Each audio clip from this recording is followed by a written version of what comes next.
दिल टूटल बा का हो मुखड़ा,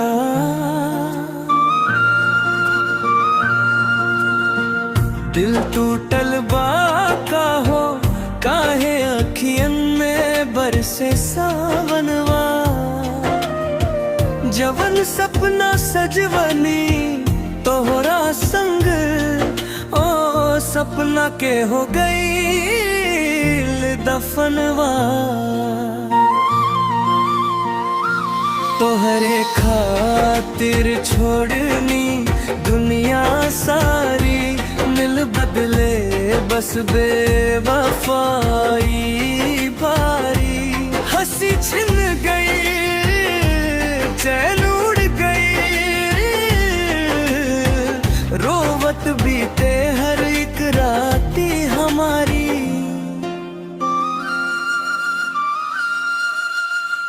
दिल टूटल बा का हो,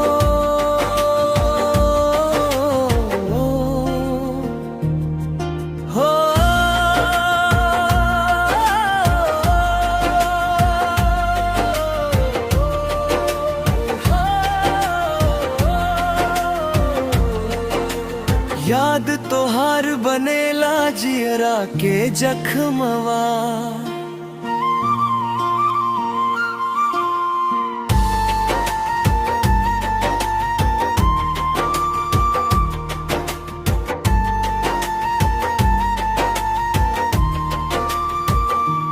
राह देखत देखत थक गईल अखिया, सुख गईल मन के हर खुशियाँ।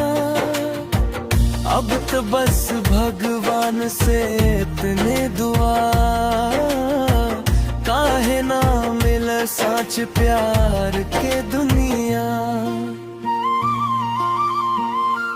तोहरे खातिर छोड़नी दुनिया सारी, मिल बदले बस बेवफाई भारी। हंसी छिन गए